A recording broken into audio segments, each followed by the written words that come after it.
Bom dia a todos, olá a todos.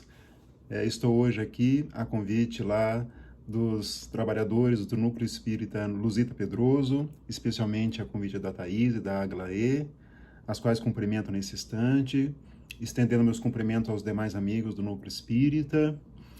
Nós ainda estamos nesse período de pandemia, ainda não podemos nos encontrar com tanta frequência como nós gostaríamos. A maioria das nossas atividades segue ainda online, e ainda bem que nós temos esses meios hoje mais modernos, mais contemporâneos, para que possamos levar adiante as ideias da nossa doutrina espírita.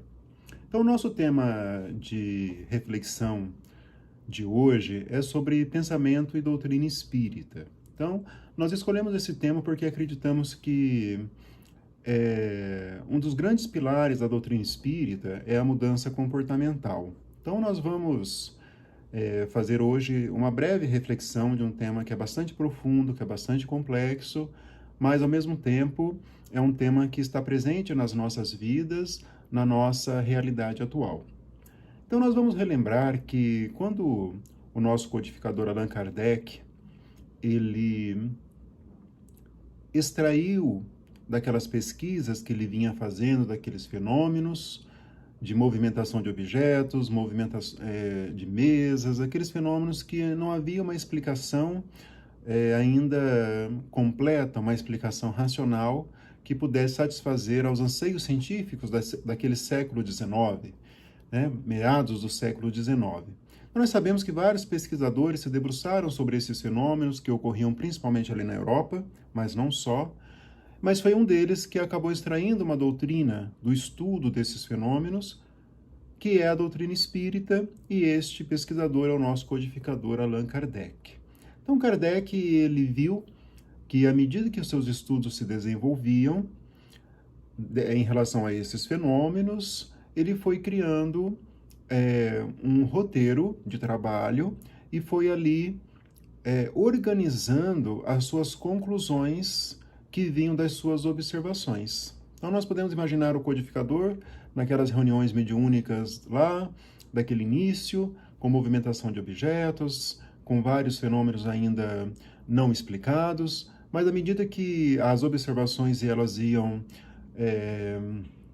sendo feitas, ele via então que havia ali um conjunto de ensinamentos que transcendiam aquela mera curiosidade. Nós sabemos que o espírito científico, ele se inicia da curiosidade. E a doutrina espírita, ela nasceu dentro desse ambiente de pesquisa, dentro desse ambiente científico. E logo depois ela foi para um ambiente filosófico, de ideias. Um ambiente onde havia uma estrutura de pensamentos, uma estrutura de princípios que ganharam o corpo de doutrina. E mais adiante ela tomaria também a feição de uma religião. Por isso que nós sempre dissemos que o espiritismo ele tem aquele tríplice aspecto de ciência, enquanto investiga alguns fatos, investiga tudo que envolve a figura do espírito.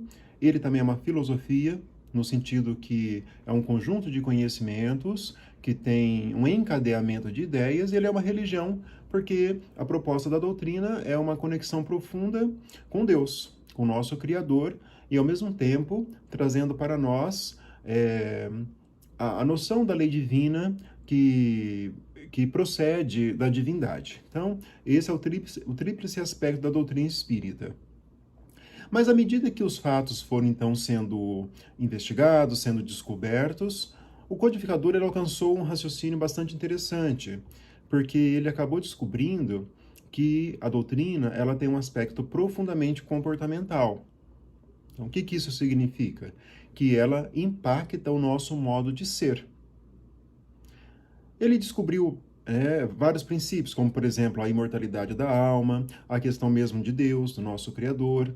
O que é Deus? Na primeira questão de O Livro dos Espíritos, é a inteligência suprema, a inteligência primária, a inteligência soberana e a causa primária de todas as coisas. Descobriu a nossa imortalidade, que nós somos espíritos, que nós temos um Criador, que nós estamos aqui para o progresso. Então, à medida que ele encontrou isso, ele foi chegando, foi afunilando até alcançar esse conhecimento de que a doutrina ela é um conjunto de princípios que impactam o nosso modo de ser, que impactam o nosso comportamento. Não há como nós nos acercarmos da doutrina espírita sem essa preocupação de mudança comportamental, porque a doutrina espírita, ela nos inspira a sermos pessoas melhores, a abandonarmos determinados hábitos, determinados costumes, pensamentos, determinadas ideias que não mais se enquadram dentro do padrão novo proposto pela doutrina espírita. Qual que é esse padrão? Esse padrão está no conhecimento dos princípios que compõem o Evangelho de Jesus. A doutrina espírita tem esse propósito de nos trazer uma noção mais aprofundada do Evangelho de Jesus e, ao mesmo tempo, trazendo conhecimentos novos e ampliando esse panorama amplo de conhecimentos universais e imortais. Jesus disse que ele nos enviaria um outro Consolador, que iria repetir o que ele já dissera e que nos ensinaria coisas novas. Por isso que o Espiritismo é o Consolador prometido.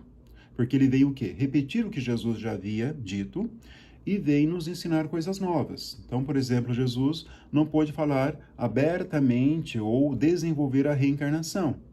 Só que ele falou que ninguém verá o reino de Deus se não nascer de novo. Esse princípio ele foi ali impactando as massas, as pessoas que se aproximavam do conhecimento do cristianismo nascedouro. Os anos se passaram, os séculos se passaram, nós amadurecemos um pouco mais e veio a doutrina espírita no século XIX desenvolver esse princípio da reencarnação. Não que a doutrina espírita veio nos ensinar, porque a reencarnação, como nós sabemos, ela é um instituto já bastante antigo, desde das primeiras manifestações religiosas, muito antes de Cristo, já tratavam desse assunto. Mas a doutrina espírita, ela deu uma organização um pouco mais racional. E não só isso, a doutrina espírita, ela não tem esse viés ocultista, esse viés de mistérios. A doutrina espírita, ela veio, como dizem os espíritos, para arremessar o conhecimento em praça pública. Então, ela veio expandir esse conhecimento para qualquer interessado. Ela veio trazer luz para algo que ainda situava no momento se situava entre mistérios, entre algo que era próprio de pessoas estudadas, de doutos ali vinculados às religiões. Então, a doutrina espírita ela veio trazer todo esse conjunto. Então, à medida que Kardec ia desenvolvendo tudo isso, ele acabou publicando o Livro dos Espíritos, como nós sabemos, em 1857, no dia 18 de abril, a primeira edição. Depois ele lançaria outras edições, complementando, acrescentando outras questões. O segundo livro dele, da codificação, embora ele lançou outras obras que complementam o seu pensamento, mas o que nós chamamos de codificação, ele lançou então o primeiro Livro dos Espíritos, depois o Livro dos Médiuns, em 1861. Aí ele fez uma pausa, ele fez um estudo mais aprofundado, e ele publicou, em 1864, o livro O Evangelho segundo o Espiritismo, que é o nosso livro ali, é o nosso roteiro, o nosso roteiro que vai nos impactar profundamente o nosso modo de ser, o nosso modo de pensar, porque ali estão as premissas do pensamento do Cristo e que realmente são o roteiro da nossa felicidade, como vai nos lembrar os espíritos que participaram da codificação espírita. Mas, à medida que nós vamos, então, avançando no conhecimento da doutrina, nós podemos alcançar um raciocínio um pouco mais aprofundado nessa questão, né? E para isso, que é o tema da nossa reflexão de hoje, que é pensamento e espiritismo, nós vamos buscar em alguns textos da obra do espírito André Luiz. Então, nós sabemos que André Luiz escreveu a sua obra de 13 livros. Ele também escreveu outras obras secundárias, mas aquilo que nós chamamos de obra principal dele estão nos 13 volumes dele, que ele começou com a publicação do livro Nosso Lar, né, em 1944. E ali ele começa um verdadeiro tratado da vida espiritual e da vida também corpórea, onde nós nos encontramos.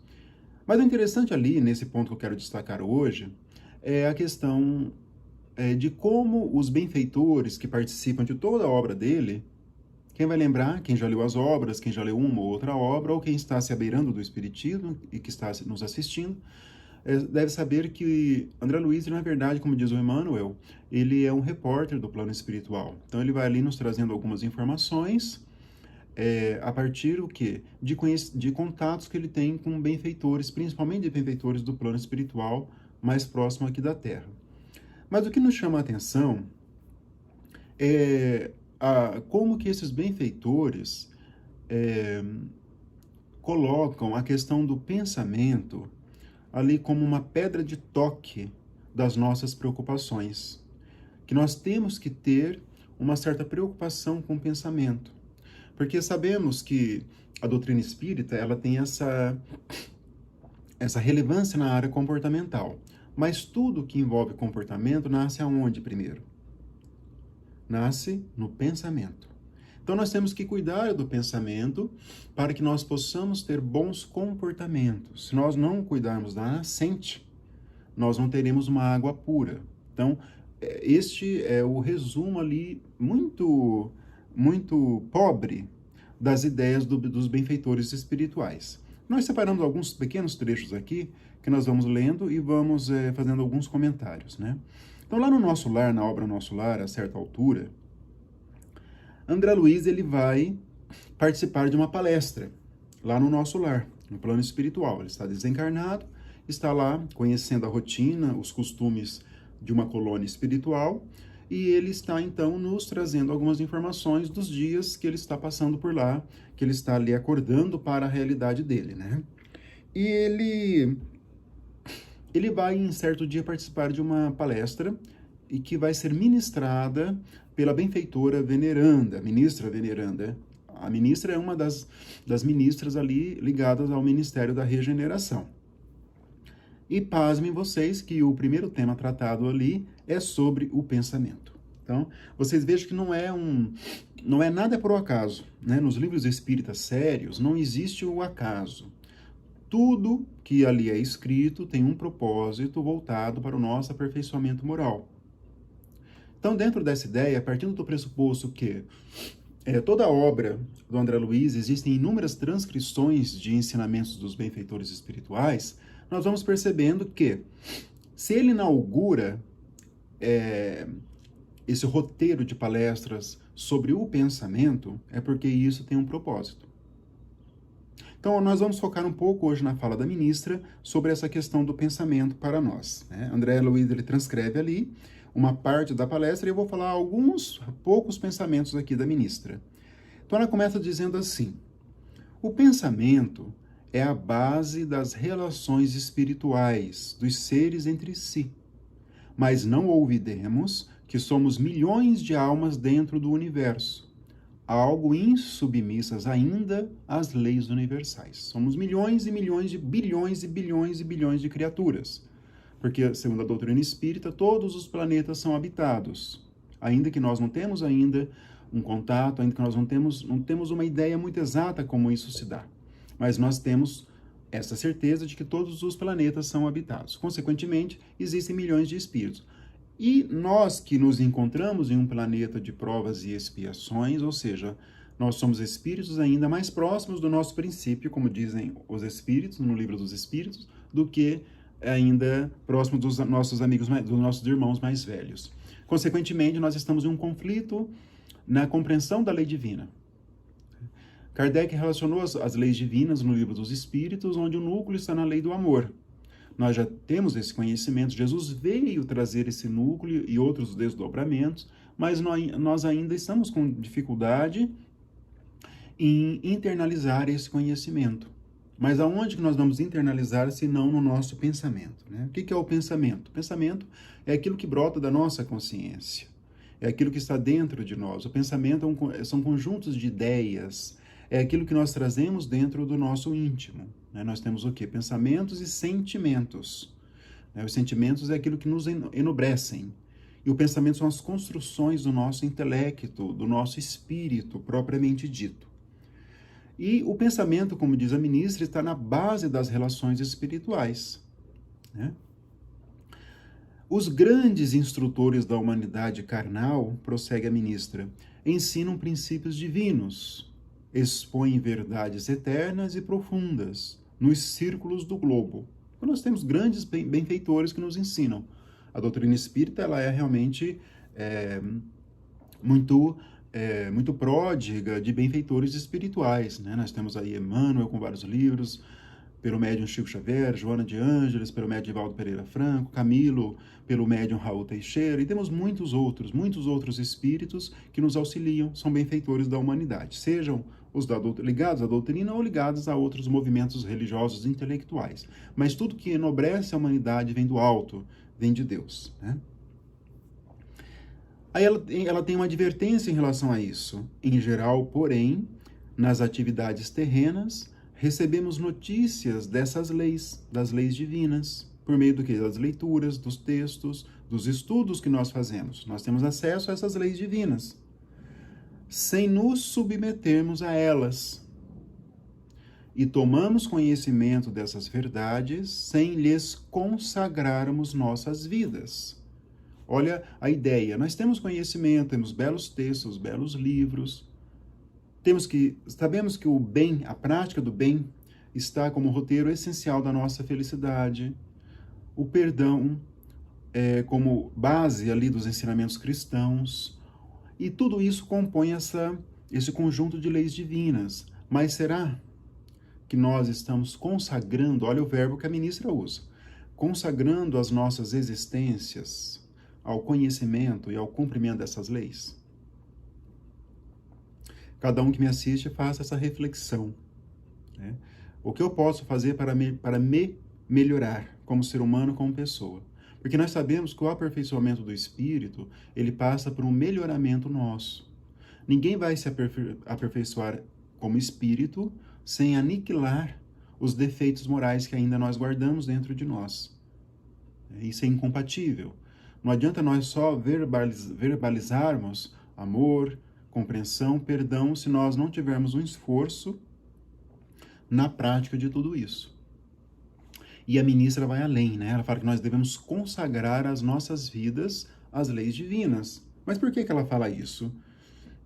Se nós formos ao Livro dos Espíritos, nós vamos ver que, quando Kardec pergunta sobre a felicidade relativa que nós estamos destinados aqui na Terra, eles vão responder que para alcançá-la, nós temos que conhecer e praticar a lei divina.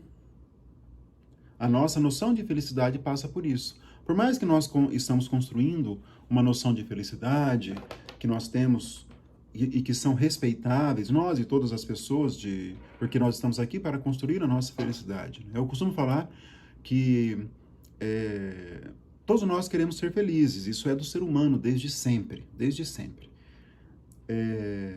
Nós ainda não temos condições de usufruir daquela felicidade sem uma nesga de infelicidade, porque a felicidade realmente no estado superior, ela é própria de espíritos puros, e nós ainda somos distantes dessa colocação espiritual, embora o nosso objetivo seja alcançarmos um dia esse status de espíritos puros. Mas enquanto isso não se dá, nós temos condições de atingir uma certa felicidade que os espíritos chamam de felicidade relativa.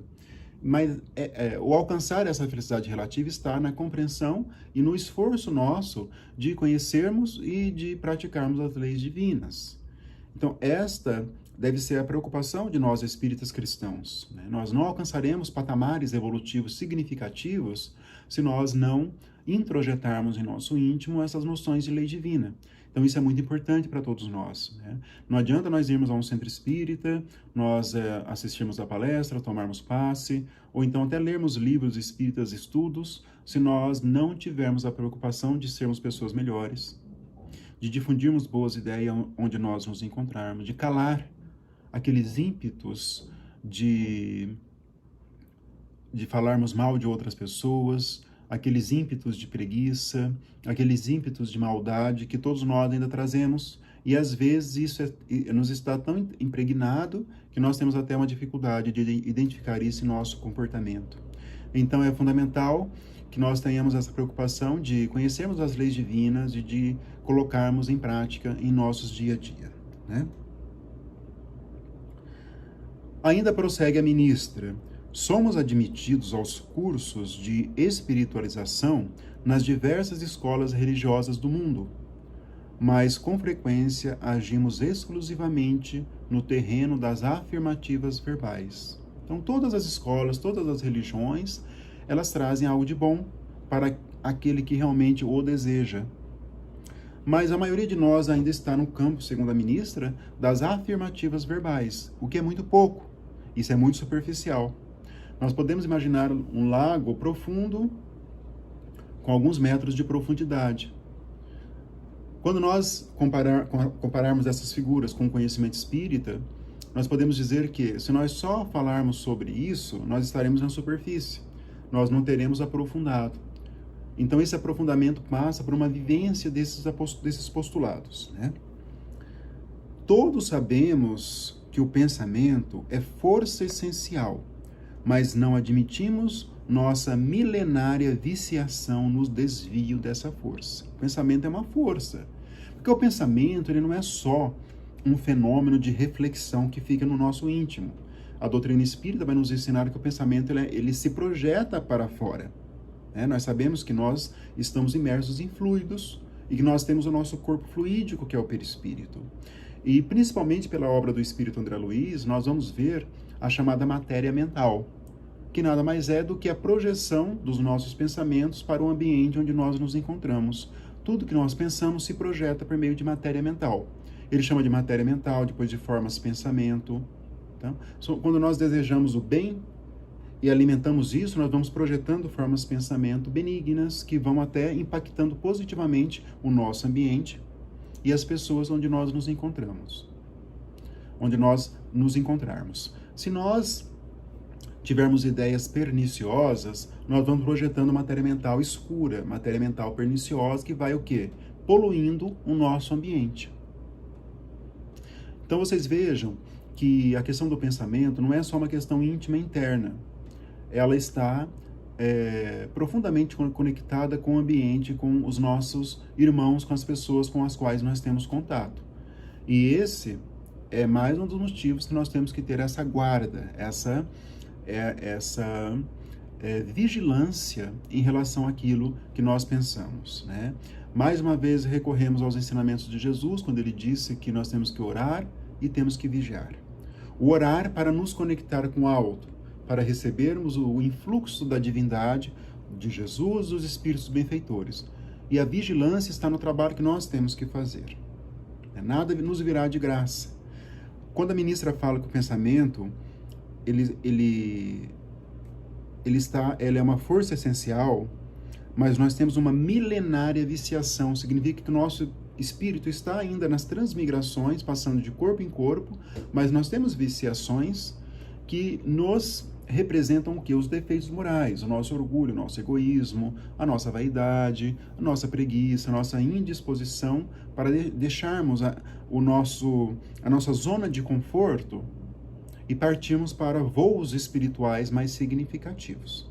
Mas nós só vamos fazer esses voos espirituais mais significativos se nós trabalharmos a questão do nosso pensamento. E, indo um pouco adiante, além da questão reflexiva do pensamento, além da questão que nós projetamos os nossos pensamentos por meio dos fluidos, matéria mental, nós temos a questão da nossa sintonia. O pensamento, ele vai ser o alimento, vamos assim dizer, de espíritos que querem o nosso bem ou querem o nosso retardo espiritual. Quando nós emitimos um pensamento de rancor, um pensamento de ódio, um pensamento ruim, nós espíritas sabemos que nós vamos atrair entidades espirituais que querem desenvolver ou alimentar em si mesma ou em nós esse tipo de pensamento. Então, por isso que nós temos que ter muito cuidado também com os pensamentos, né? Tudo, reparem vocês, né? Como os espíritos são realmente certeiros. Toda a nossa transformação íntima passa pelo cuidar dos nossos pensamentos. Quanto mais nós enobrecermos os nossos pensamentos, mais nós estaremos capacitados de galgar o nosso progresso espiritual. Então isso realmente é muito importante. Diz a ministra, cada espírito é compelido a manter e a nutrir as criações que lhe são peculiares. Uma ideia criminosa produzirá gerações mentais da mesma natureza. Um princípio elevado obedecerá à mesma lei. O pensamento é força viva em toda parte. é a atmosfera criadora que envolve o pai e os filhos, a causa e os efeitos no lar universal. Nele, no pensamento, transformam-se homens em anjos a caminho do céu, ou se fazem gênios diabólicos a caminho do inferno.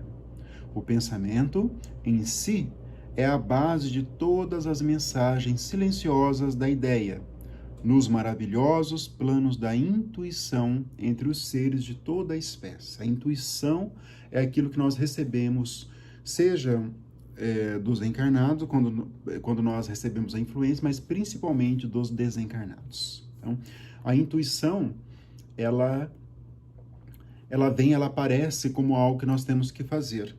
Se nós tivermos pensamentos voltados para a prática do bem, para o amor universal, para vencer os obstáculos da vida, nós teremos boas intuições. É claro que nós nos encontramos em um planeta de provas e expiações, onde ainda a ignorância, ela predomina. Então nós temos um desafio muito grande, né, para podermos centrar os nossos pensamentos naquilo que realmente é importante para o nosso espírito. É claro que o nosso foco hoje é a doutrina espírita, mas o pensamento ele é objeto de estudo de vários ramos do conhecimento humano. Lembro de ter lido, de ter assistido vídeos de psiquiatras famosos falando que hoje nós vivemos em um mundo onde o pensamento está um pouco descoordenado, que os pensamentos estão desequilibrados. E isso tem trazido muitas aflições para todas as pessoas, né?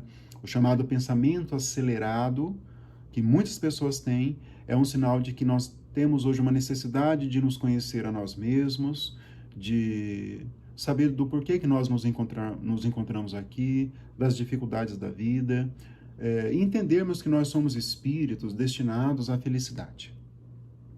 Eu acho que muitas vezes nós esquecemos disso, né? Por mais que os problemas da vida se agigantem, problemas familiares, problemas de desemprego, problemas conjugais, problemas de relacionamento, muitas vezes nós não nos sentimos amados ou temos dificuldades de amar. Então são problemas, são desafios existenciais que fazem parte de toda a nossa trajetória evolutiva. Mas o importante é que nós temos que conhecer a nós mesmos naquela proposta do autoconhecimento e principalmente focar nessa questão da disciplina do pensamento, né? Sabendo que o pensamento impacta o nosso progresso espiritual, sabendo que o pensamento impacta o nosso meio onde nós nos encontramos, sabendo que o pensamento ele é um convite para que os espíritos nos auxiliam ou infelizmente nos prejudiquem, nós vamos tendo uma noção mais profunda da necessidade de um esforço na disciplina de tudo isso. É claro que a vida moderna também ela é cheia de problemas, ela é cheia de desafios, só que aquilo que nós chamamos de problemas, desafios, são necessidades evolutivas dentro de uma ótica espírita mais aprofundada da nossa existência humana. Isso, então, é fundamental que nós compreendamos isso. Eu penso que todos nós temos grandes desafios na nossa vida, mas ao mesmo tempo nós temos roteiros de felicidade.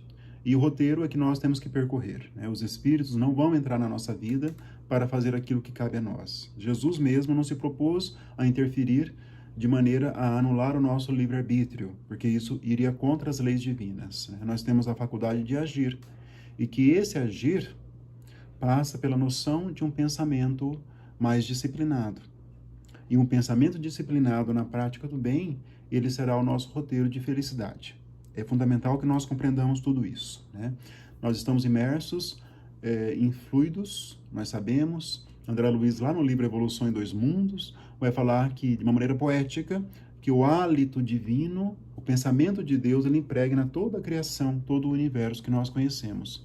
E que nós possamos participar desse universo de maneira construtiva, né? Nós estamos aqui como espíritos encarnados, com os nossos desafios, mas ao mesmo tempo nós temos essa obrigação de participarmos ativamente e beneficamente da obra divina. É isso que Deus espera de todos nós. Então é isso, meus amigos, né? Uma rápida reflexão de 30 minutos, que todos que possam me assistir tenham então essa preocupação e procurem reler ali o capítulo da Ministra Veneranda, que nós podemos tirar valiosas ideias, valiosos pensamentos sobre o pensamento essencial para o nosso evoluir e principalmente para a construção da nossa felicidade, né? Então é isso, que nós possamos permanecer unidos, todos nós espíritas, ainda que nós ainda nos encontramos nesse momento de pandemia, mas o importante é prosseguirmos então firmes no estudo, na prática e nos pensamentos disciplinados. Então, mais uma vez, meus agradecimentos aos amigos, a Thaís, a Aglaê, e que possamos então nos encontrarmos em breve. Abraços fraternos a todos e que Deus seja conosco hoje e sempre. Assim seja.